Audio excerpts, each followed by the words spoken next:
Ni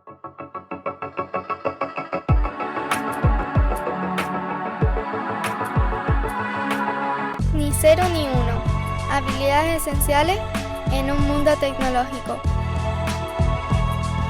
Un podcast dirigido y presentado por Carlos Lee y editado por Rudy Rodríguez. Este programa es posible gracias a LeanMind.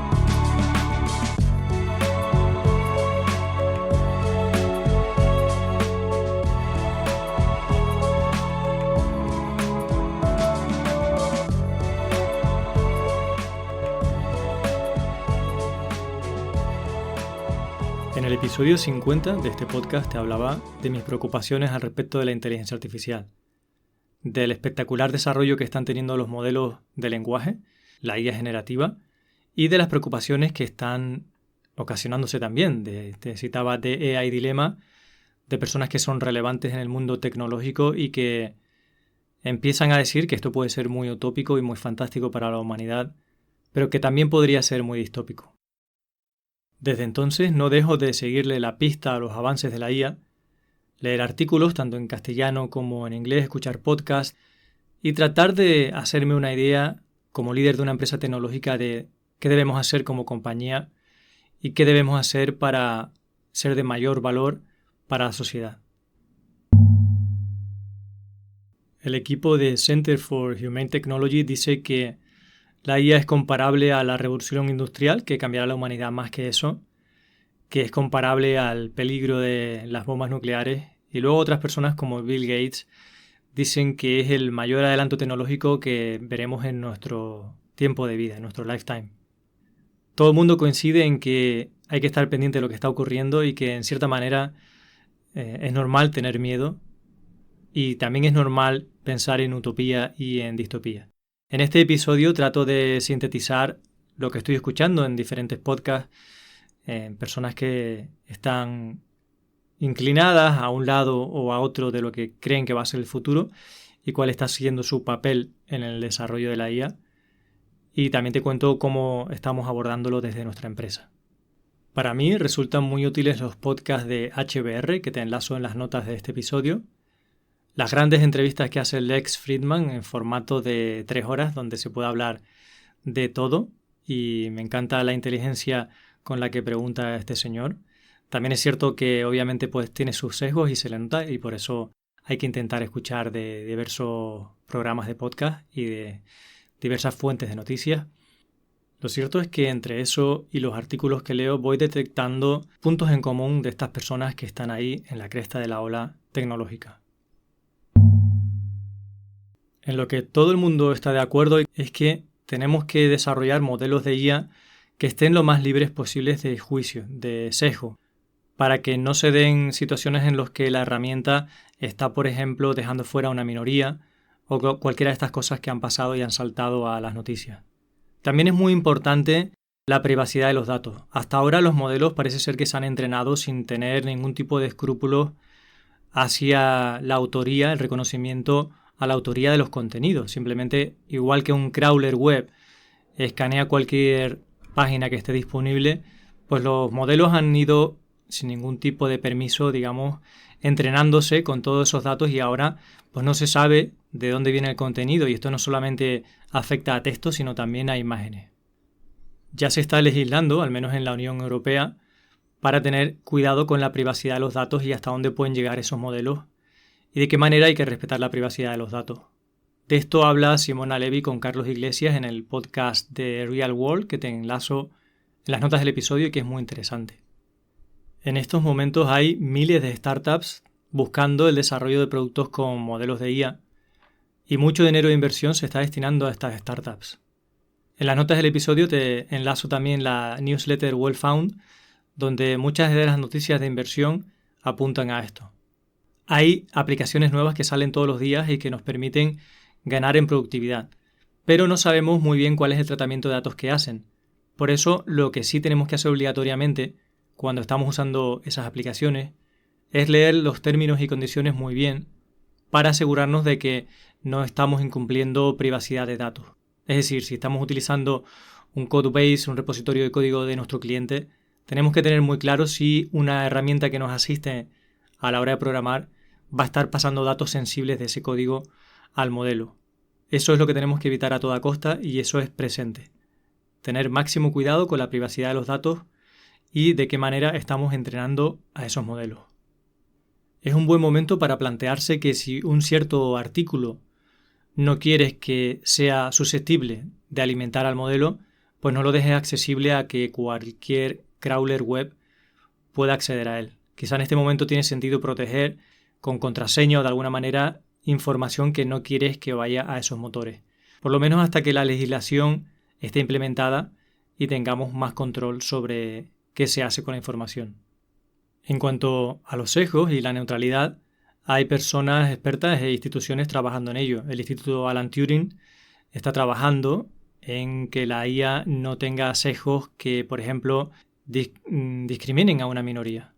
Así hay personas también como Ravid Dotan o Abhishek Gupta que tienen newsletters muy interesantes que te voy a enlazar en las notas del episodio, que hablan de ética y de neutralidad en la IA. En los podcasts de HBR que te enlazo en las notas del episodio, todo el mundo coincide en que como empresa tecnológica no podemos perder de vista los avances de la IA y tenemos que integrar estas herramientas en nuestra cultura y pensar en cómo van a potenciarnos. No tenerles miedo y no ignorarlas.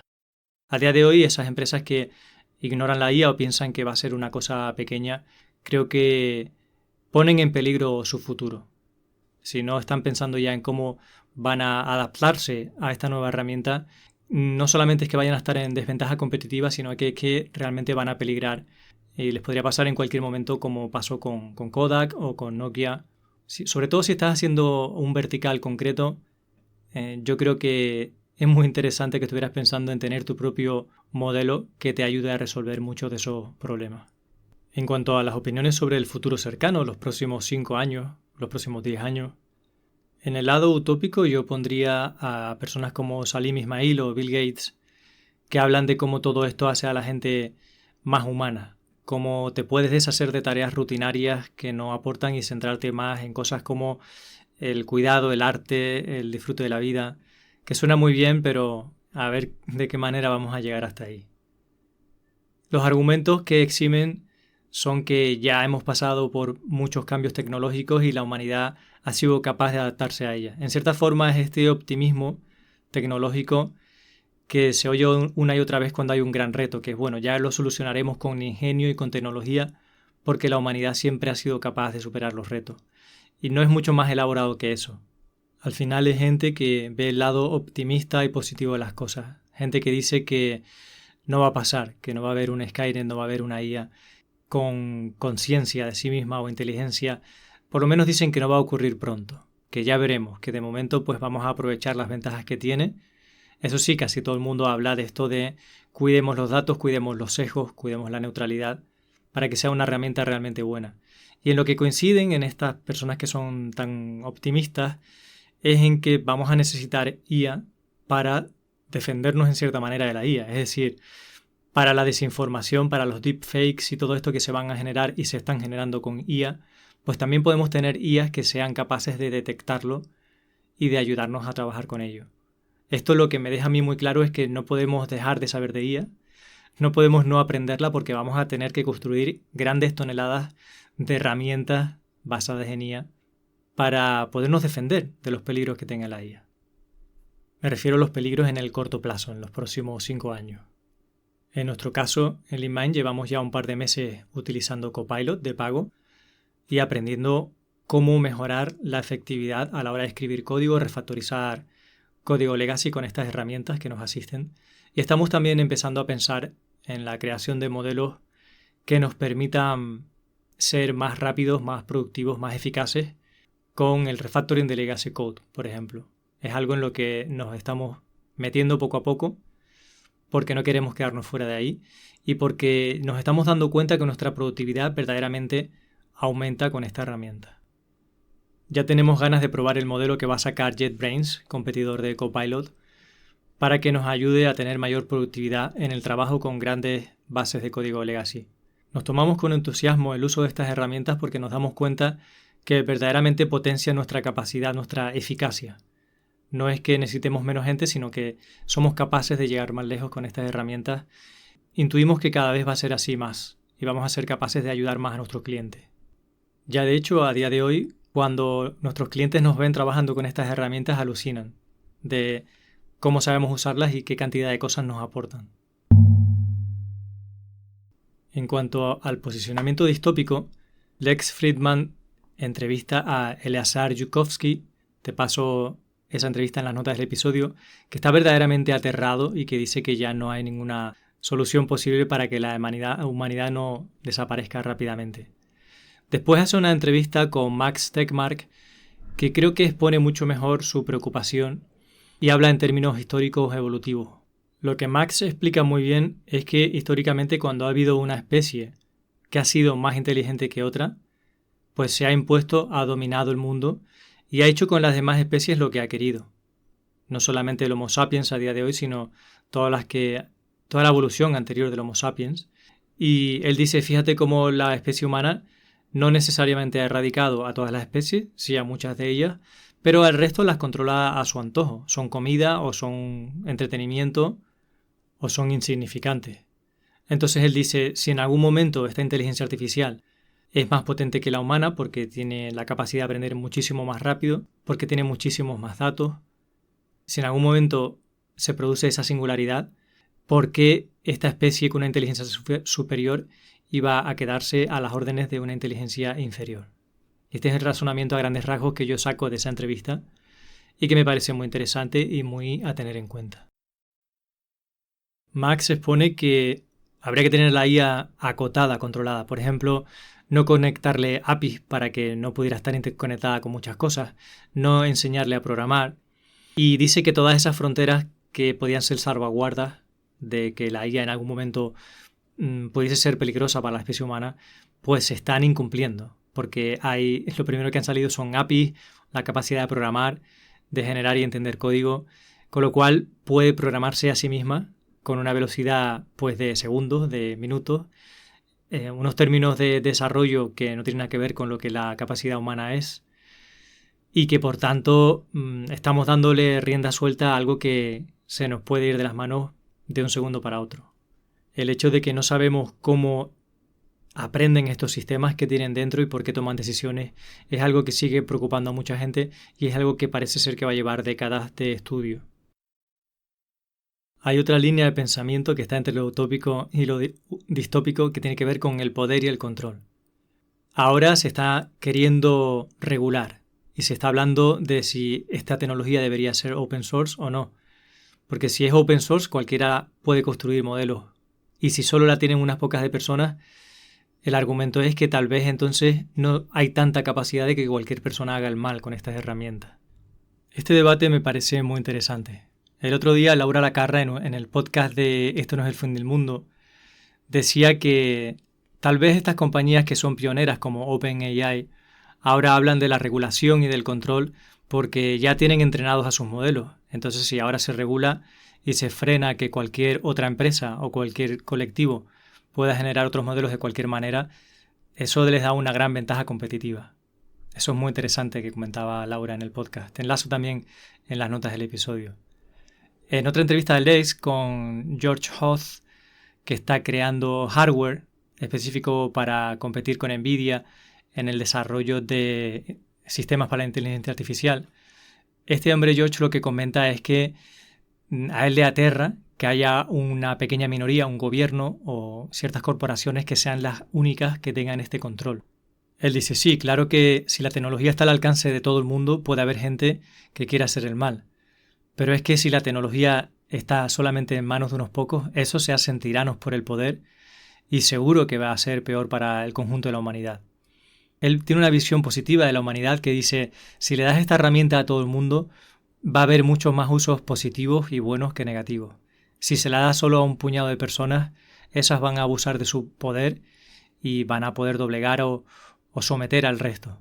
Y me parece un pensamiento también muy interesante el de George Hoth. Veo ciertos puntos en común con la opinión de Simona Levy en el podcast donde habla con Carlos Iglesias, en que muchas veces se escudan las políticas y las grandes corporaciones en la idea de proteger a los débiles, a las minorías, para de esa manera ganar en control. Para esa manera no respetar, por ejemplo, la privacidad de datos.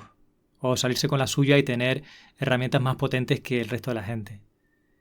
Desde luego esto es un debate filosófico muy importante y que está ahí. A mí me ha dado mucho que pensar al respecto de si esto debe ser open source o no. Más allá de utopía y distopía, lo cierto es que hay empresas y personas que están trabajando contrarreloj para que el avance de la IA sea cada vez más rápido, tanto en el campo del hardware, como pasa con Chris Hodge, que está desarrollando hardware específico para la multiplicación de matrices, por ejemplo, para que el entrenamiento de los modelos sea mucho más rápido, o Chris Lattner, que está trabajando junto con toda su empresa en Mojo, que es un lenguaje superset de Python que optimiza hasta 30.000 veces ciertas operaciones para que todo el software que entrena modelos de IA pues sea muchísimo más eficiente. Entonces, tanto del lado del software, desarrollo de lenguajes y herramientas, como del lado del hardware, se está trabajando muchísimo pues para que no haya un único fabricante que tenga todo el control y el poder. Y por eso también hay tantas startups y tanta inversión en esta carrera por dominar la IA o por lo menos no quedarse fuera y que avance lo más rápido posible. Con toda esta información, mi posición actual es mucho menos catastrofista que lo que era en el episodio número 50. Miramos al futuro de una manera más optimista, siendo conscientes de que hay muchos retos por delante, siendo conscientes de que hay un juego no solo tecnológico, sino también político y de poder, y con muchas ganas de aprender. Nos encanta aprender nueva tecnología, nuevas metodologías, y nos encanta ganar en productividad para dar el mejor servicio posible a nuestros clientes. Por eso estamos explorando la posibilidad de crear nuestros propios modelos, de especializarnos mucho en los prompts, en el uso de la herramienta, y estamos divirtiéndonos por el camino. A continuación te dejo un fragmento de audio que grabamos en una formación de viernes, en este caso hablando de Copilot. Vamos a hacer un apunte más porque hemos tenido debate al respecto y es Copilot sí, Copilot no, ¿vale? ChatGPT, eso soluciona todo, sí. Vale, me imagino que la gran mayoría habrá utilizado Copilot. ¿Qué ventajas le han encontrado? ¿O cómo les ha ayudado en general a resolver la cata Copilot? Vale. Nada, yo decía que a mí me ayuda mucho Copilot a ir más rápido escribiendo el típico boilerplate de la aplicación, la típica clase controller que siempre es igual, típica clase repositorio que siempre es igual. Me ayuda mucho para ir rápido ahí. Más de ahí, la verdad es que o no investigo lo suficiente o no me sirve. Y también me sirve más bien, bueno, ChatGPT para buscar sintaxis de lenguajes y transcripciones a otros lenguajes, etc. A mí con este caso no lo hemos usado, pero sí he estado haciéndolo con el Markdown y yo creo que de las pocas veces que me he sentido menos frustrado haciendo esa cata. He sentido mucho menos bloqueos constantes y por ello mucha menos frustración que cuando la haces sin este tipo de ayudas de IA, ¿no? O sea, como que tú sabes lo que quieres hacer, pero no sabes cómo lo haces en este lenguaje o lo que sea. Por ejemplo, en Java, ¿no? Leer un fichero tal. Joder, ¿cómo era esto, no? Pues como ya te da, tú le escribes bien el método y ya te da esa estructura. Y dices, bueno, venga, a correr, ¿no? También es verdad que tampoco es poner esto y quedarte con esa idea y ya está, sino que te dé una idea que tú después quieras refactorizar, ¿no? Te ayuda más a centrarte en el diseño más. Correcto, sí, en resolver el problema más que en abstraerte del lenguaje. Lo uso mucho para temas de debate de, por ejemplo, un agregado, cuál es la idea de agregado, para esto tendría, en este contexto podría aplicar un agregado.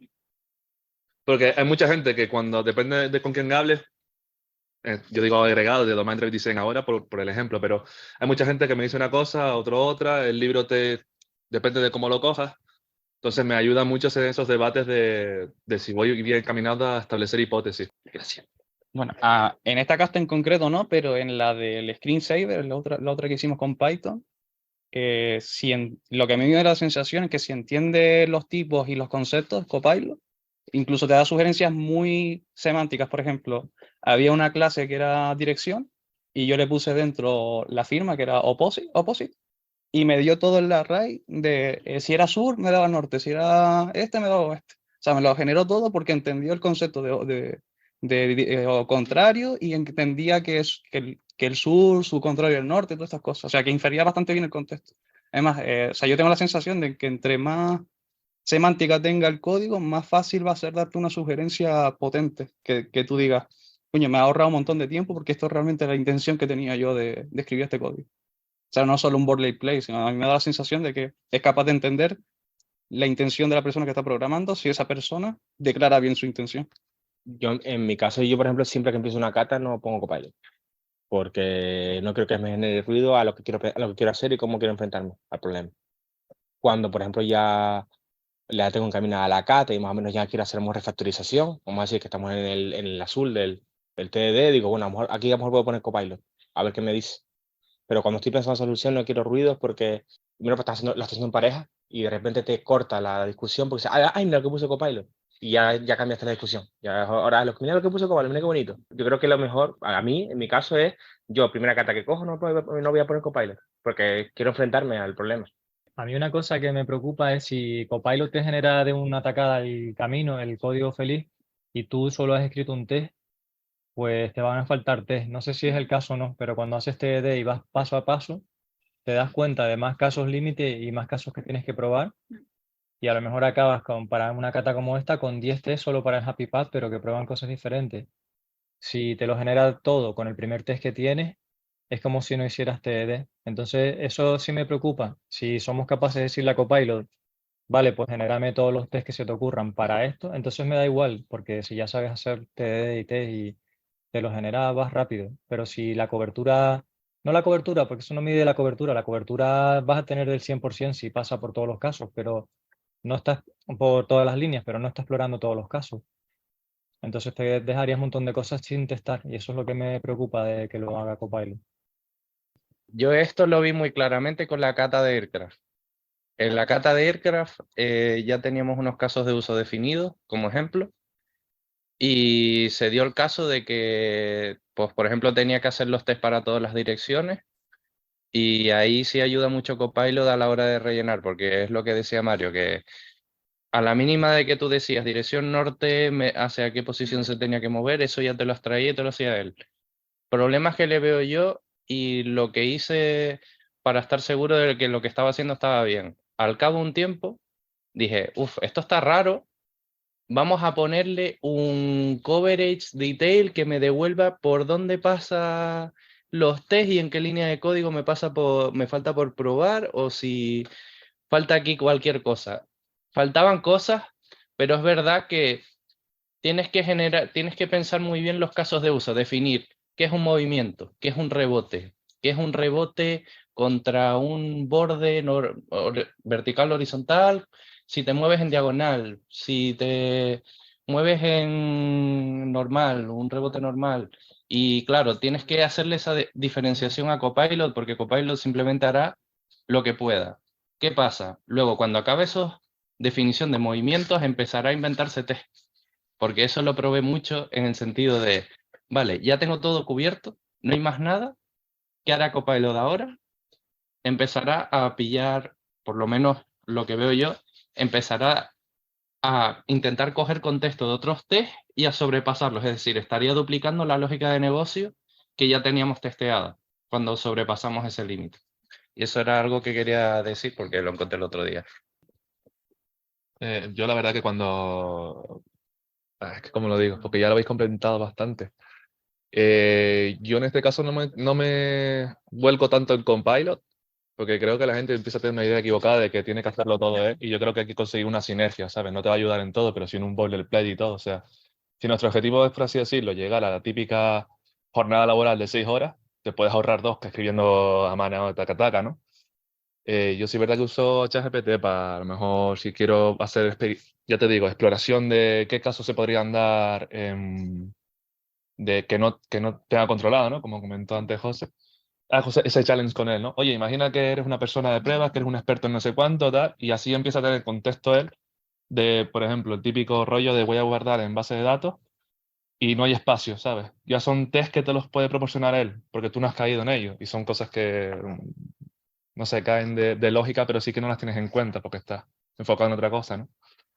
Entonces, pues eso. O sea, yo creo que el objetivo aquí siempre es hacer una sinergia con la máquina, no con la IA, no hacer que la IA te lo haga todo, porque estoy escuchando mucho ese rollo de no, la IA no va a quitar el trabajo, o estamos haciendo experimentos con guías para que no hagan todo esto, y en plan, no.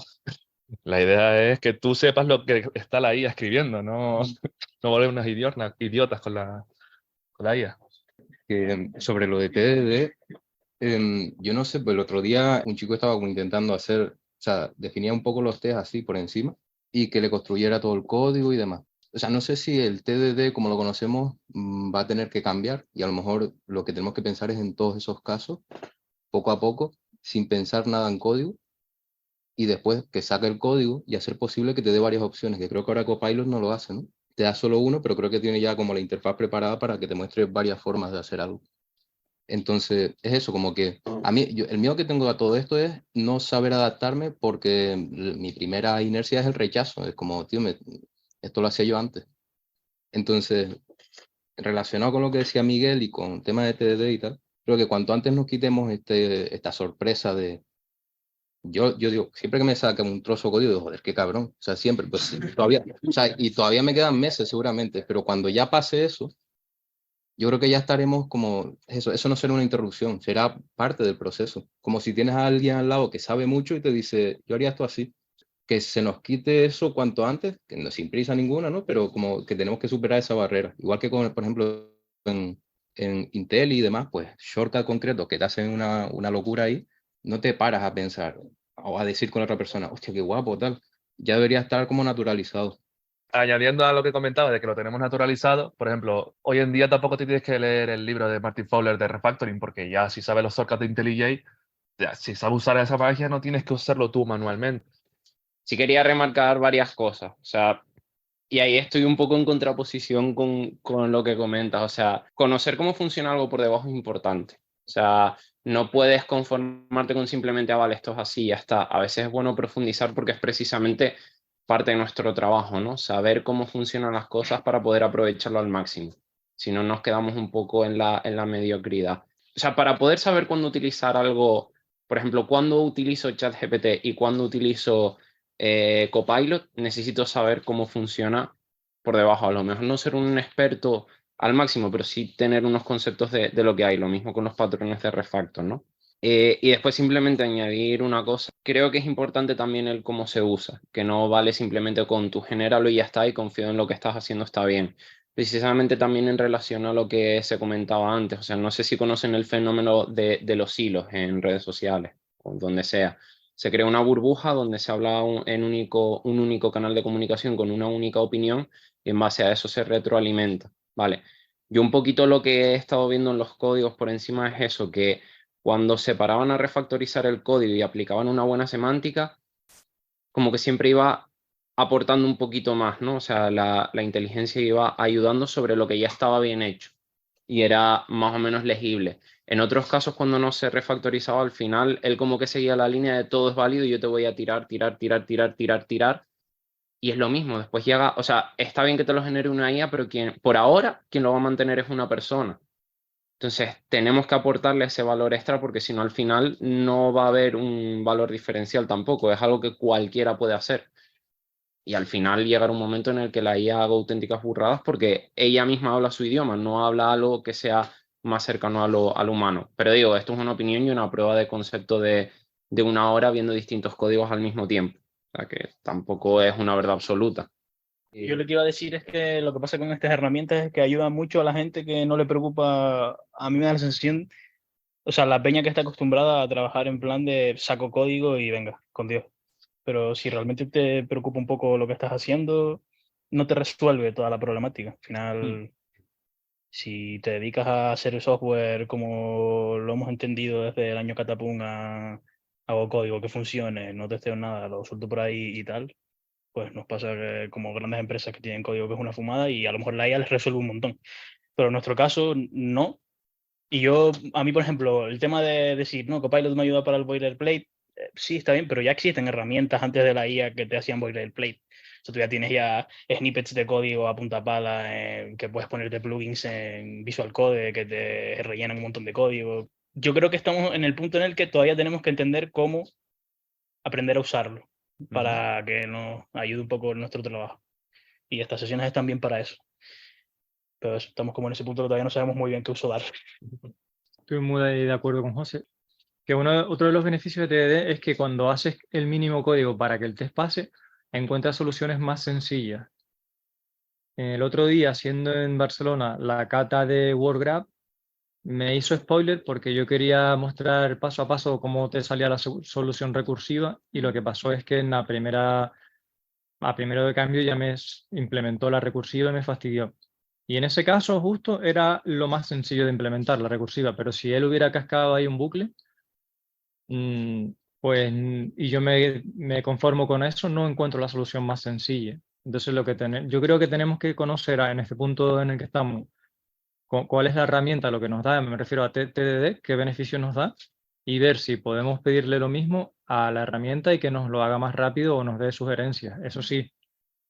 Pero si no sabes diseñar código y no sabes hacer TDD, pues como dice José Ángel, será escribir código que funciona pero que no es mantenible, igual que se hace en todos lados. Para muchas empresas estará muy bien, y también me lo decía Mesa esta mañana, va a contribuir a que se generen toneladas de código legacy que va a ser más difícil de mantener y se va a generar más rápido. Entonces a lo mejor en los próximos años vamos a tener que batallar con códigos legacy que crecen más rápido todavía y más dificultad. El colaborador, el frontend, la verdad que está un poco cascado, ¿no? Y hay que usar hooks para todo, ¿no? Entonces, haces una función normal, le meto un use callback porque es una función cacheada y que vea guapísimo. Y cuando todo es cacheado, pues ¿para qué estás cacheando, sabes? Y nada, ya te das cuenta, una cosa sí me gusta de Copilot, y es que lo he usado incluso como herramienta de asociación de, mira, tío, pongo const, el nombre de la variable, y yo me estoy diciendo use callback. Y vamos, es una variable lo que quiero poner. Porque dice, una raw function y va a ser un use callback. Y digo, mírate la de cantidad de use callbacks que tenemos aquí, para que Copilot se piense que estadísticamente lo que quiero hacer. O sea, es duro, ¿no? Y la gente, no, sí, la verdad que sí, yo menos mal que... Eso me ha ayudado a decir, mira, te estoy haciendo la IA, tío, o sea, y yo me quiero poner, yo sé, users, y que es un array de users, me dice, toma, use callback. Pues no es una función. Eso en realidad demuestra lo que se viene diciendo mucho tiempo, que es que las IAs refuerzan los sesgos.